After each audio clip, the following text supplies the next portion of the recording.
दोस्तों, आप सभी का आपके अपने चैनल एसएस स्टोरीज में बहुत बहुत स्वागत है।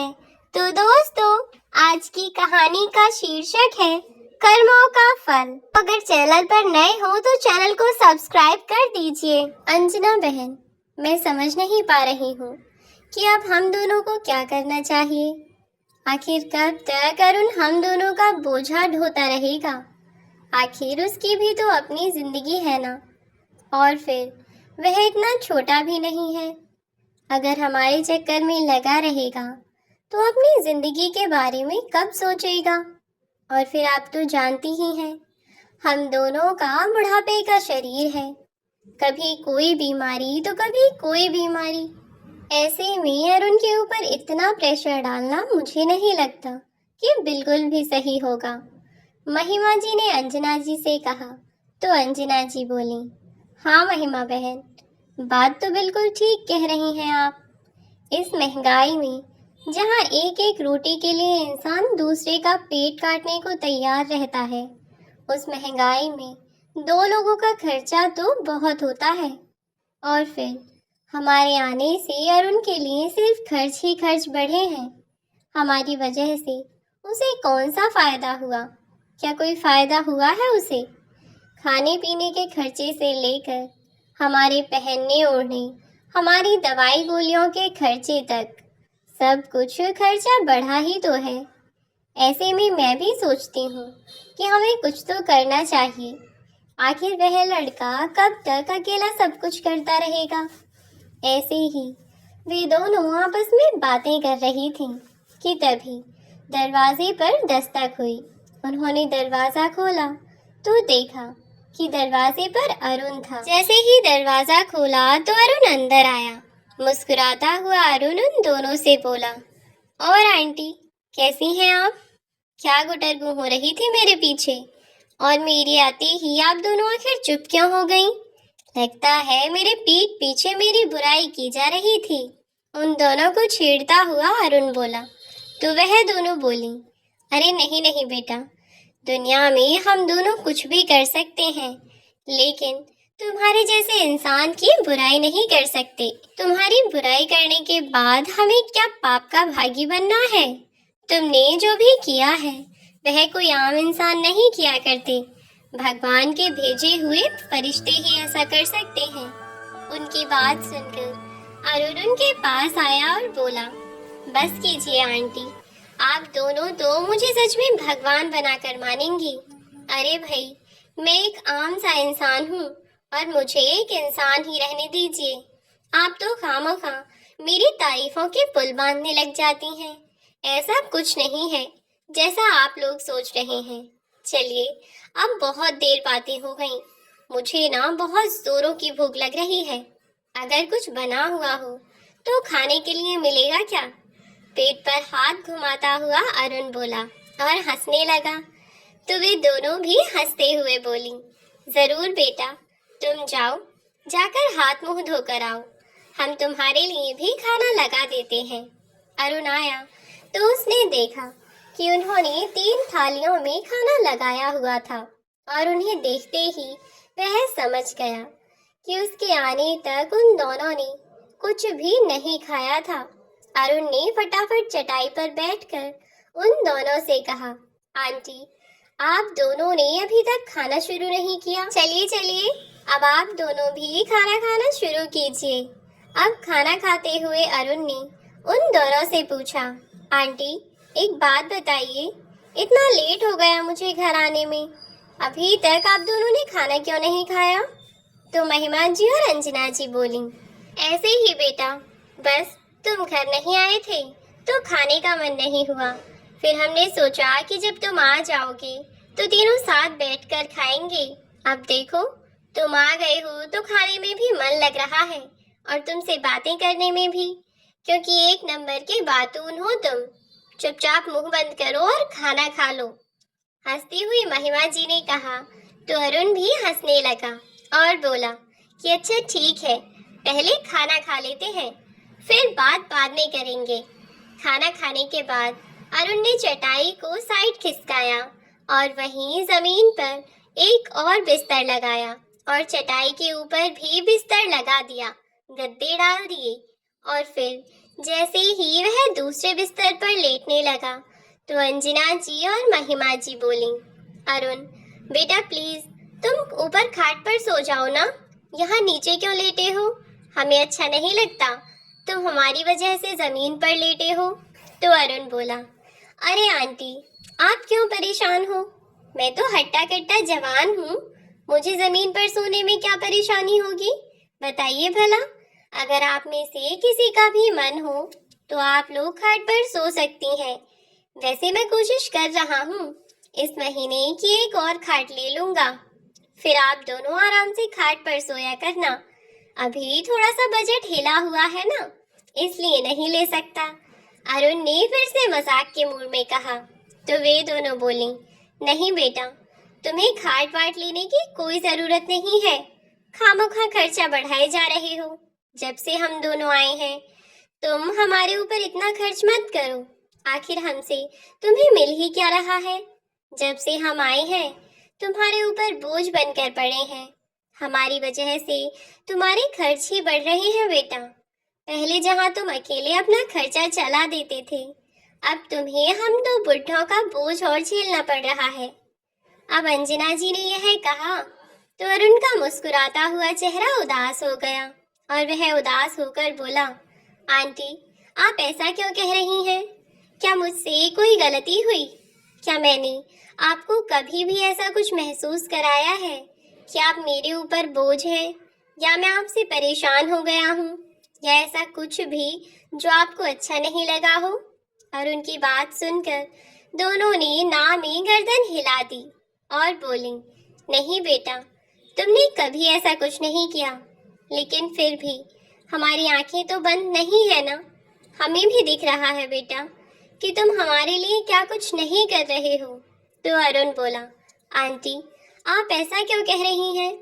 अगर आपकी जगह मेरी माँ होती तो क्या मैं उनके लिए यह सब नहीं करता?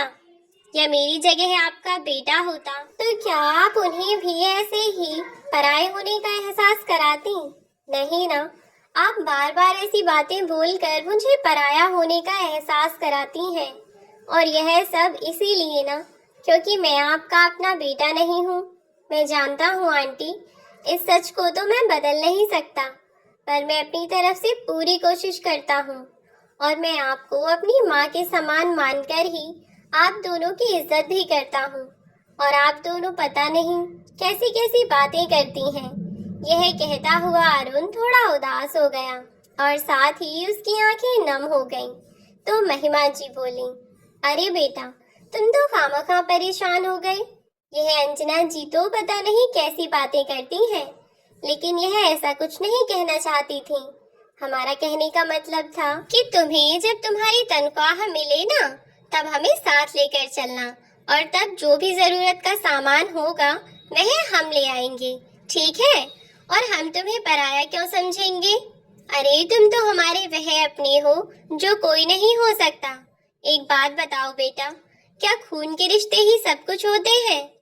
तुमने हमारा उस वक्त में साथ दिया जब हमारा कोई नहीं था, ऐसे में तुम भला पराई कैसे हो सकते हो?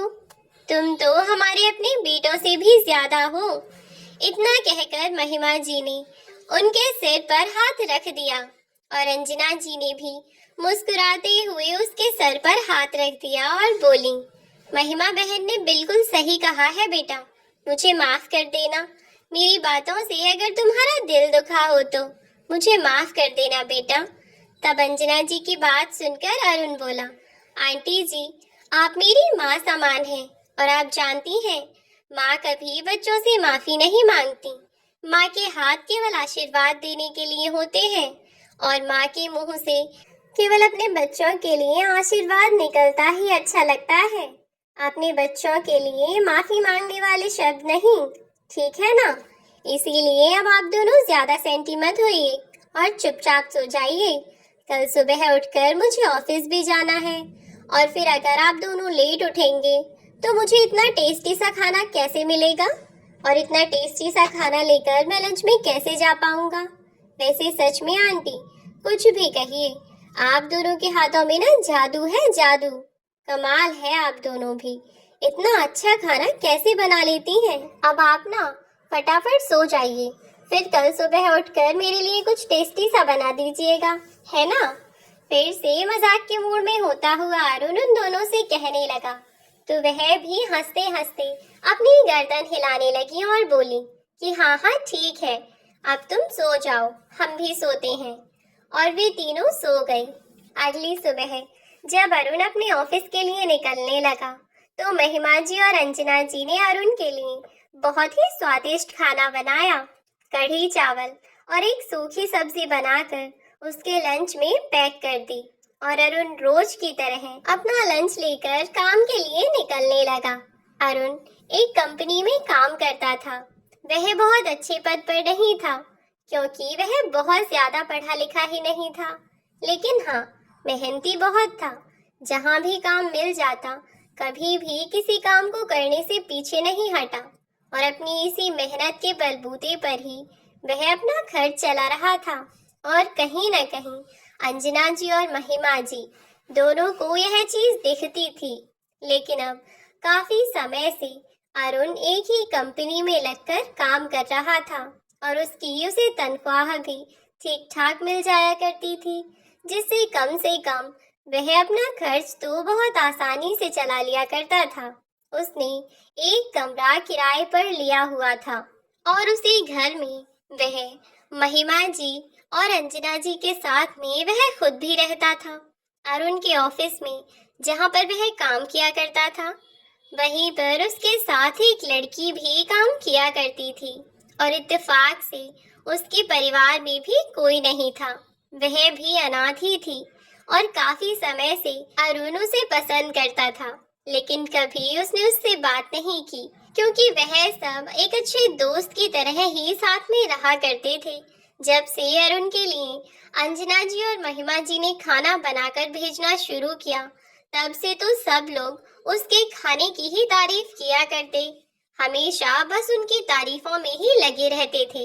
इधर लंच हुआ नहीं कि सब लोग अपने अपने लंच बॉक्स लेकर उसके पास आकर बैठ जाया करते थे कि चलो चलो साथ में ही खाना खाएंगे। और साथ में खाना खाने के नाम पर सब और उसका खाना खाने लग जाते। और वह बेचारा, वह किसी से कुछ कहता तो वह कहते कि भाई तू तो ऐसा खाना रोज खाता ही है, घर पर भी तुझे खाना मिलता है ना, अगर थोड़ा थोड़ा हम खा लेंगे तो क्या जा रहा है तेरा, और वैसे भी हम तुझे भूखा नहीं छोड़ेंगे, ले तू हमारा खाना खा ले। इस तरह से सभी लोग उसके खाने की बहुत तारीफ किया करते थे कि सच में भाई अरुण, कुछ दिनों से तो तेरे खाने में जादू है जादू। वैसे खाना तो तू पहले भी बना कर लाया करता था, पर पहले तो ऐसा कुछ नहीं था। पिछले 1-1.5 हफ्ते से तेरे खाने में स्वाद कहाँ से आया? तू खुद ही बनाता है या फिर कोई और है तेरे घर जो तुझे खाना बना कर देता है? इन सब बातों के बीच जब उस लड़की ने भी अरुण से इस बारे में पूछा, तो अरुण ने उसे बता दिया। तो वह अरुण के साथ उसके घर जाकर पहुंची। देखा तो अंजना जी और महिमा जी खाना बनाकर अरुण का इंतजार कर रही थीं। उन दोनों को देखकर वे खुश हो गई और अब उस लड़की ने उनसे बात की और कहा कि अरुण, मुझे एक बात बताओ, इन दोनों को मुसीबत के समय तुम अपने घर ले आए, यह अच्छी बात है, लेकिन अब क्या इन्हें हमेशा ही अपने साथ रखोगे? अपने बारे में सोचो, तुम भला कितना कमाते हो अभी? और फिर अगर कल को हमारी शादी हो गई तो तुम अपने परिवार के खर्चे देखोगे या इन दोनों बुजुर्गों का खर्चा देखोगे? मेरी मानो तो तुम इन्हें वृद्धाश्रम छोड़ाओ, वहाँ इनके जैसे और अन्य बुजुर्ग भी होंगे और फिर किसी की मदद करने के लिए कोई इतना ही तो कर सकता है। न जाने कितने लोग परेशान घूम रहे हैं। अब तुम सबको अपने पास घर लाकर तो नहीं रख सकते ना। उस लड़की की यह सब बातें अंजना जी और महिमा जी सुन रही थीं कि तभी उन्होंने सुना कि अरुण उस लड़की से इस चीज के लिए मना करने लगा और कहने लगा कि अगर मेरे माता पिता जीवित होते, क्या तब भी तुम यही कहती? और फिर मैं कुछ करने वाला कहाँ होता हूँ? भगवान ने उन्हें मेरे पास भेजा है और वही मुझे उनकी मदद करने के काबिल बनाएंगे। कोई किसी के लिए कुछ नहीं करता, जिसका नसीब होता है वह इंसान को खुद ही मिल जाता है। उन दोनों के बीच हल्की फुल्की बहस हुई और फिर वह लड़की गुस्से में चली गई। जब इस बारे में उन दोनों ने अरुण से बात की तो अरुण मना करने लगा और कहने लगा, क्या आंटी, आप इस बारे में ज्यादा मत सोचिए, यह बस अभी झगड़ा करके गई है, कल फिर से आकर मुझसे माफी मांग लेगी। अरुण तो इतना कहकर निश्चिंत हो गया, लेकिन उन दोनों के दिमाग से यह बात निकल ही नहीं रही थी। उन्हें अपने ऊपर गुस्सा आ रहा था कि हमारे कारण इस बच्चे की जिंदगी बर्बाद हो जाएगी, और फिर उस लड़की ने कुछ गलत भी तो नहीं कहा। कहीं न कहीं जो भी वह कह रही थी वह बिल्कुल सही कह रही थी। अब इस चीज को सोचते हुए उन दोनों ने कुछ काम करने के लिए सोचा, लेकिन वे दोनों यह अच्छे से जानती थीं कि अगर उन्होंने इस बारे में अरुण से कोई बात की तो वह उन्हें साफ साफ मना कर देगा। ऐसे में वह अरुण से कुछ पूछने या उसे कुछ बताने का कोई फायदा नहीं था। इसीलिए उन दोनों ने सोचा कि वह बिना अरुण को बताए ही कुछ काम स्टार्ट करेंगी। लेकिन वे दोनों इस शहर में बिल्कुल अनजान थीं। अब वह किससे मदद मांगती, किसके पास जाती और भला क्या काम शुरू करती, उनकी समझ नहीं आ रहा था।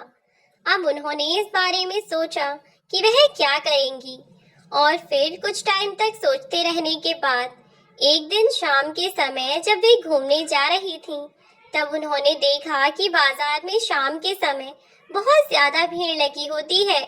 फिर उन्होंने सोचा कि क्यों ना वह शाम के समय कुछ खाने की चीजें बनाकर बेचने लगी। लेकिन शाम के समय तो अरुण अपने काम से वापस आता है, अगर उसे वह दोनों घर पर नहीं दिखी तो वह परेशान हो जाएगा। और यही सोचकर वे दोनों कुछ और काम करने का सोचने लगी। अब उन्होंने अपने आसपास के एरिया में घूमना शुरू किया और उससे उन्हें पता चला कि जहां उनका घर है वहीं पर एक आदमी बिरयानी की ठेली लगाया करता है। बिरयानी की ठेली लगाकर वह आदमी खड़ा रहता है और वह दोपहर के 2-3 बजे तक बिल्कुल फ्री हो जाता है और सब सामान बेचकर अपने घर चला जाता है। अब उन दोनों को यह एक अच्छा आइडिया लगा, लेकिन उसके लिए एक सही जगह ढूंढना भी जरूरी था। उन्होंने थोड़ी सी नजर रखी और एक ठेले को किराए पर लेने का सोचा। वह ठेले को किराए पर लेने के लिए उन्होंने किसी से बात की और उस आदमी ने अगले ही दिन से उन्हें ठेले ले जाने के लिए कह दिया था। अब उनके दिमाग में तो आ गया था कि उन्हें क्या बनाना है और क्या बेचना है, लेकिन उसके लिए सामान भी तो जोड़ना था और उसके लिए पैसे कहाँ से आते। तब उन्होंने गौर किया, महिमा जी ने अपने हाथ में पहना हुआ सोने का एक कंगन गिरवी रखकर सुनार से कुछ पैसे उधार लिए और उनके पैसों से उन्होंने अपना काम करना शुरू किया। अगले ही दिन बाजार जाकर वे कुछ बड़े बर्तन ले आए और साथ ही बिरयानी बनाने का सारा सामान भी, क्योंकि वे दोनों नॉनवेज को हाथ भी नहीं लगाती थीं, तो इसीलिए उन्होंने उनके साथ में सोयाबीन चाप और 1-2 चीजें और भी अपनी ठेली पर बढ़ा लीं। अब जैसे ही इधर अरुण काम पर निकलता और उसके निकलते ही वे दोनों अपना सामान लेकर और अपना ठेला लेकर वहां से निकल पड़ते और अपने घर से 200-400 मीटर की दूरी पर जाकर अपना सामान बेचा करती थी। धीरे धीरे रोज का यही नियम बन गया। इधर अरुण को ऑफिस के लिए भेजती और इधर अपना ठेला लेकर खुद बिरयानी बेचने के लिए चली जाया करती थी। शुरू के कुछ दिनों में थोड़ी मुश्किल हुई। कई बार तो शाम के 5 बजे तक उनका पूरा सामान नहीं बिकता था और फिर उसे वो गरीबों में बांट दिया करती थी। लेकिन मुश्किल से 15 दिन बाद ही उनके ग्राहक बंधने शुरू हो गए थे। और फिर तजुर्बा भी कोई चीज होती है। उन दोनों के हाथों में जैसे जादू था। इतनी स्वादिष्ट बिरयानी बनाया करती थी। घर के हाथ के कुटे हुए खड़े मसाले उसमें डालती थी और एक अलग प्रकार की चटनी बनाकर उसे बिरयानी में डाला करती थी, जिससे उसका स्वाद 2 गुना हो जाता था। और बस मुश्किल से 1 महीने के अंदर अंदर उनके हाथों का जादू चल गया और जो इंसान एक बार उनकी बिरयानी खाता गया उसकी जुबान पर उसका जादू चढ़ता गया। अब तो वे दोनों बुजुर्ग महिलाएं अरुण के जाने के बाद जैसे ही घर से निकलती, मुश्किल से 2 से 3 घंटे के अंदर अंदर अपना सारा सामान बेचकर घर वापस चली जाया करती। अब उन्होंने सोचा कि जब काम इतना बढ़ ही रहा है तो क्यों ना एक ठेले की बजाय 2 ठेले कर लें और दोनों एक पास खड़ी होकर उन दोनों ठेलों को देखा करें। लेकिन फिर उन दोनों के लिए ही मुश्किल बढ़ सकती थी, तो उन्होंने अपनी मदद के लिए 1-2 लड़के रख लिए जिन्हें वह रोजाना पैसे दिया करती थी। अब शुरू में तो प्रॉब्लम थी सो थी, लेकिन जैसे ही वे दोनों अकेले अकेले अपने ठेलों को संभालने लगी, वैसे ही उन्हें लगा कि उनके कस्टमर कम होने लगे हैं।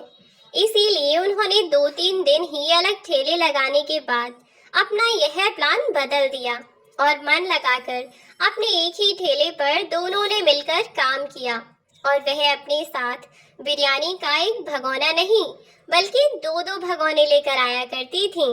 अब उन्होंने अपना काम बढ़ा लिया और मदद के लिए हेल्पर भी लगा लिए थे, तो परेशानी की भी कोई बात नहीं थी। अब तो धीरे धीरे उनके पूरे एरिया में उनके हाथ का जादू चल गया, क्योंकि सफाई के साथ साथ माँ के हाथ का जादू और कम पैसे में भरपेट खाना खिलाने की कोशिश किया करती थी।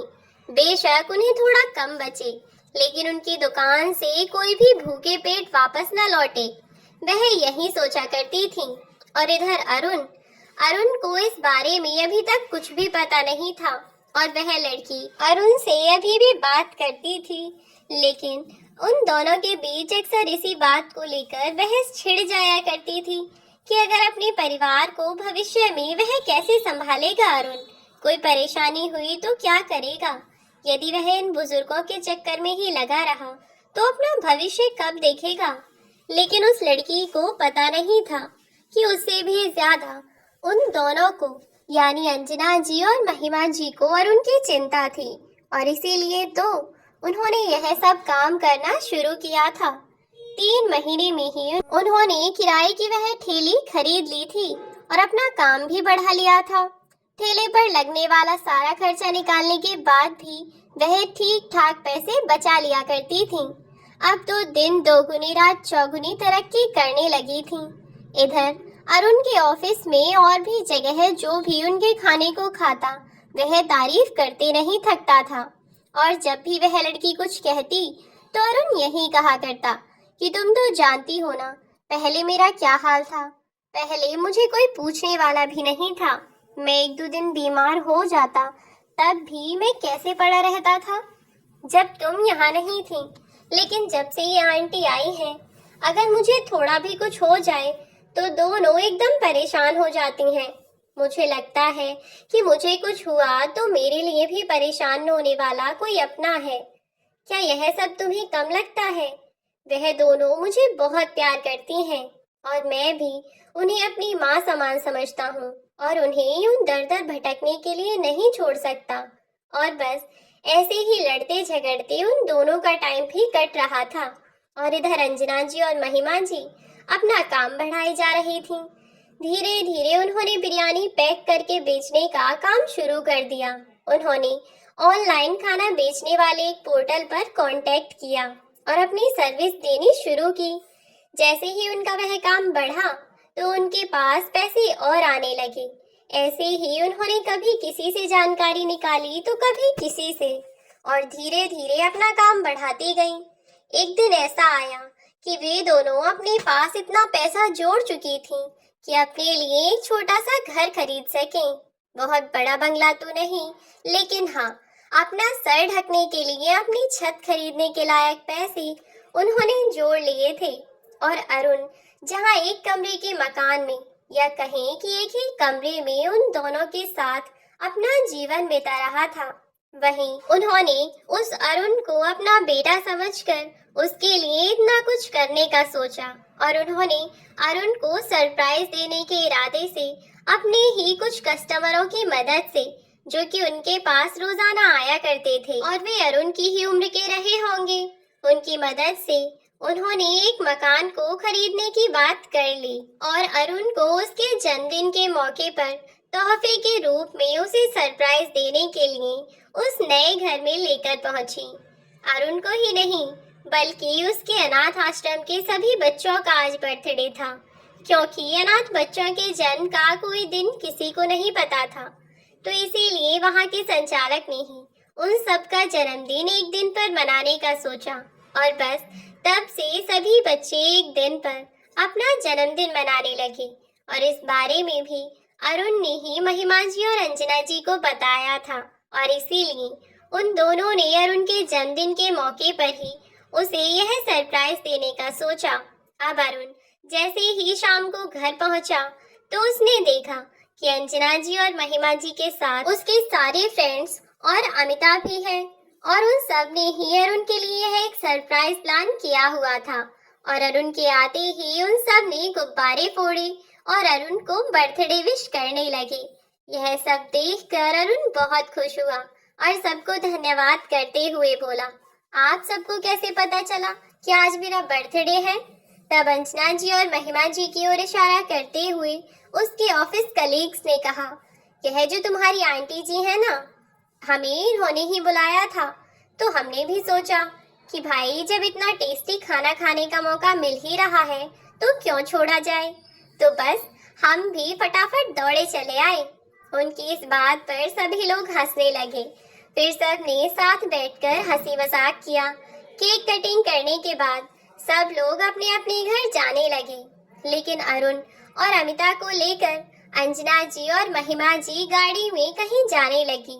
अरुण यह सब देखकर ही चौंक रहा था कि आंटी के पास गाड़ी करने के लिए पैसे कहाँ से आए, क्योंकि उन्हें वह थोड़े बहुत पैसे बस उनके खर्चे के लिए ही दिया करता था कि अगर कुछ चाहिए हो तो ले लीजिएगा। और फिर इतनी रात में भी वे उसे कहाँ लेकर जा रही थी उसे। अरुण ने कई बार पूछा भी, लेकिन उन्होंने उसे मना कर दिया।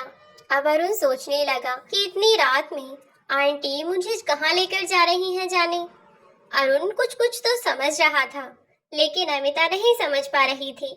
अमिता कहने लगी कि देखो आंटी जी, बुरा लगे या भला लगे, इतनी रात में अरुण आपके साथ कहीं नहीं जाएगा। आपको जो भी चीजें दिखानी है आप कल दिखा देना। तो महिमा जी और अंजना जी जिद करने लगी कि नहीं बेटा, तुम्हारे लिए जो तोहफा है वह हमें आज ही देना है, फिर कल तुम्हें दिखाकर क्या करेंगे। जब अमिता के बार बार कहने पर भी वे दोनों जिद किए जा रही थी, तो अमिता चिल्लाते हुए बोली, अरे एक बार में आप दोनों को समझ नहीं आता क्या आंटी जी? आखिर ऐसे भी कौन सा पहाड़ टूट जाएगा अगर आप आज इसे लेकर नहीं जाएंगी तो? आखिर कहाँ लेकर जाना चाहती हैं आप इसे? ऐसे ही आपके साथ इसे भेज दूं? आपको आए हुए अभी यहाँ टाइम ही कितना हुआ है? क्या जानते हैं हम आपके बारे में? क्या पता आप इसे किसी से किडनैप करवा दें या ऐसे ही इसे ले जाकर इसके साथ कुछ कर दें। अमिता ने इतना कहा तो इतना कहते ही अरुण चौंकता हुआ अमिता की ओर देखने लगा और महिमा जी और अंजना जी, जो कि अभी तक उसे ले जाने के लिए जिद कर रही थीं, वे दोनों अपने मुंह पर हाथ रखकर खड़ी की खड़ी रह गईं और उनकी आंखों से आंसू बहने लगे। वे रोती रोती वहीं बैठ गईं और कहने लगीं, सही कह रही हो बेटा, माफ करना। दरअसल इसने हमें कभी एहसास ही नहीं होने दिया, तो हम तो भूल ही गए थे कि इस पर हमारा कोई अधिकार नहीं है। हम इससे ऐसे जिद करके अपनी मर्जी से जबरदस्ती तो नहीं ले जा सकते। माफ करना बेटा, हमसे गलती हो गई थी। जब वे इस तरह से कहने लगी तो अरुण ने उन्हें चुप करते हुए कहा, प्लीज आंटी, आप इसकी बातों का बुरा मत मानिए। अमिता, तुम्हें तमीज नहीं है बड़ों से किस तरह बात की जाती है। इतनी बड़ी हो गई हो लेकिन तुम्हें बात करने की भी तमीज नहीं है। उसने अमिता को डांट लगाई और फिर उन दोनों को चुप करने लगा और फिर बोला कि चलिए आंटी जी, आपको जहाँ भी लेकर जाना है चलिए अभी चलते हैं, उठिए। इतना कहकर उसने उन दोनों को हाथ पकड़कर उठाया और उन्हें अपने साथ में लेकर चलने लगा। तो अमिता भी पीछे से आती हुई बोली कि मैं भी तुम्हारे साथ चलूंगी, चाहे जहाँ भी जाना है। तो फिर वह सब चारों के चारों लोग गाड़ी में बैठकर कहीं चल दिए। चलते चलते वे लोग एक बहुत ही खूबसूरत सी सोसाइटी के आगे आकर रुक गए, जहाँ अंदर जाकर अंजना जी और महिमा जी अरुण को सरप्राइज देना चाहती थी। सोसाइटी में जाते हुए देखा तो अरुण चौंकता हुआ बोला कि आंटी जी, आप यहाँ क्यों लेकर आई हैं? यहाँ तो हम किसी को जानते भी नहीं हैं। तब वे दोनों बोली कि बेटा, तुम चुपचाप चलो, तुम्हें सब पता चल जाएगा अभी कि हम तुम्हें कहाँ लेकर आए हैं। और हाँ अमिता, अगर तुम्हें भरोसा ना हो तो तुम चाहो तो पुलिस को फोन करके बता सकती हो अपनी लोकेशन, या फिर अपनी इस लोकेशन को किसी को भी शेयर कर सकती हो। इस पर अमिता ने टेढ़ा सा मुंह बनाया और बोली, वह तो मैं कर ही लूंगी, अगर मुझे कुछ भी बेकार लगा या कुछ भी शक हुआ तो। आप चलिए। फिर महिमा जी और अंजना जी अरुण को साथ लेकर चलने लगी। जैसे ही उन्होंने एक फ्लैट का दरवाजा खोला और अंदर पहुंचे तो अरुण उसे देखकर चौंक गया और बोला कि आंटी, आप मुझे यहाँ क्यों लेकर आई हैं? यह फ्लैट तो बिल्कुल खाली पड़ा हुआ है और यहाँ तो कोई दिखता भी नहीं, हम यहाँ क्यों आए हैं? तब अंजना जी ने उसके हाथ में चाबी थमा दी और बोली कि घर खाली इसलिए है क्योंकि अभी तक इसमें रहने वाले आए नहीं थे ना, अभी अभी आए हैं तो कुछ सामान लेकर नहीं आए।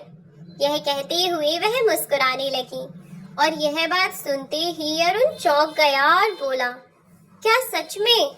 आपके कहने का मतलब है कि यह घर?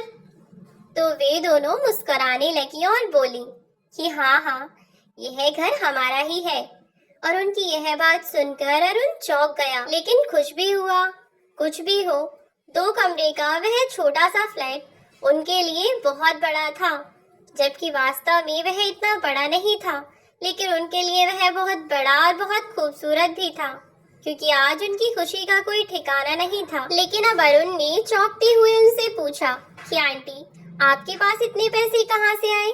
जब आप मुझे मिली थी तब तो आपके पास बिल्कुल भी पैसे नहीं थे, फिर अचानक आपके पास इतने पैसे कहाँ से आ गए? तब उन्होंने अरुण को बताया कि बेटा, हमने तुम्हारे ऑफिस जाने के बाद एक काम करना शुरू किया, और जब तुम रोज ऑफिस चले जाया करते थे तो उसके बाद हम अपना काम करते थे। उसी काम से अब धीरे धीरे हमने 6 महीने तक दिन रात मेहनत की और इतने पैसे जोड़े कि हम यह घर खरीद सकें। और अमिता, तुम ऐसा सोच भी कैसे सकती हो कि हम अरुण को कोई नुकसान पहुंचाएंगे? यह हमारे लिए हमारी सगी औलाद से भी बढ़कर है। जब हमारे पास बुढ़ापे में कुछ न रहा तो हमें हमारी अपनी सगी औलाद ने ही हमें हमारे घर से निकाल कर बाहर फेंक दिया, किसी कचरे की तरह, और दर दर भटकने के लिए यूं ही सड़कों पर छोड़ दिया। ऐसे में जिसने भगवान की तरह आकर हमारी रक्षा की, हम उसके साथ बुरा कैसे होने दे सकते हैं? तुम जानती हो अमिता, जब हम दोनों के बेटों ने आपस में सलाह मिलाकर एक साथ ही हम दोनों को घर के बाहर निकाला था, क्योंकि हम दोनों पड़ोसी थे, तो उन्होंने मिलकर यह प्लान बनाया और एक साथ हमें इस घर से बाहर निकाल फेंका था। तो उस वक्त हमारा कोई सहारा नहीं था, और जिस दिन अरुण हमें मिला था उस दिन तो बस उसने हमें मौत के मुंह से बचाया था। अगर वक्त पर यह न पहुंचता तो हम दोनों तो कब का स्वर्ग सिधार गई होती। लेकिन इसने न सिर्फ हमारी जान बचाई बल्कि अपने साथ अपने पास रखा। एक माँ की तरह इसने हमारा सम्मान किया, हमें इज्जत दी, इतना प्यार दिया, इतना अपनापन दिया। इस सब के बाद भी भला हम इसका बुरा कैसे सोच सकते हैं? तुमने ऐसा सोचा भी कैसे बेटा? आखिर तुम ऐसा सोच कैसे सकती हो कि हम इसके साथ कुछ बुरा करेंगे? उनकी यह बात सुनकर अमिता को भी खुद पर शर्मिंदगी महसूस हुई और उसने उन दोनों से हाथ जोड़कर माफी मांगी और कहा कि आंटी, प्लीज मुझे माफ कर दीजिएगा। आज का जमाना इतना अच्छा भी नहीं है ना आंटी, इसीलिए मैं भरोसा नहीं कर पाई थी। मैंने आपको गलत समझा, इसके लिए आप मुझे माफ कर दीजिएगा। अमिता की माफी मांगने पर उसे उन दोनों ने माफ कर दिया और अब साथ में वे फ्लैट में ही रहने लगे थे। अंजना जी और महिमा जी ने अरुण की तरफ से अमिता से अरुण के लिए यानी अपने बेटे के लिए उसका हाथ मांगा और शादी करने के लिए कहा। साथ ही यह भी आश्वासन दिलाया कि जितनी बेहतर जिंदगी अरुण पहले अपने बच्चों को दे सकता था, उससे कई गुना बेहतर जिंदगी वह अब उन्हें दे पाएगा, क्योंकि वे दोनों उसके लिए बोझ नहीं बल्कि उसकी ताकत बनेंगी। और यह बात उन्होंने सिद्ध करके दिखाई। आखिरकार अमिता ने भी शादी के लिए हाँ कर दी और अब वह नौकरी छोड़कर महिमा जी और अंजना जी की मदद करवाने लगी थी। और अब देखते ही देखते उन्होंने अपने घर के साथ साथ अपनी गाड़ी और अपना अच्छा काम भी शुरू कर लिया था। और अब सब खुशी खुशी एक साथ प्यार से अपनी जिंदगी बिताने लगे। अरुण को उसके अच्छे कर्मों का फल मिला। जहाँ वह पहले कभी एक छोटे से कमरे में एक अनाथ की तरह अपनी जिंदगी बिताया करता था, वहीं अब अपने पूरे परिवार के साथ वह एक अच्छी खासी सोसाइटी में अच्छे लोगों के बीच एक अच्छे इंसान की तरह अच्छी ज़िंदगी बिता रहा है। और इस तरह से अरुण को उसके अच्छे कर्मों का फल मिला। यह सच है कि इंसान जैसे कर्म करता है उसे उसका फल देर सवेर ही सही पर भोगना ज़रूर पड़ता है। यदि इंसान किसी के साथ बुरा करेगा तो उसे उसका वैसा ही फल भी मिलेगा। और हर इंसान को अपने कर्मों के अनुसार उसका फल भुगतने के लिए भी तैयार रहना चाहिए। दोस्तों, कहानी अच्छी लगी हो तो हमारे चैनल को सब्सक्राइब किए बिना बिल्कुल न जाएं, बेल आइकन प्रेस करके जाएं, लाइक और शेयर करना ना भूलें। धन्यवाद।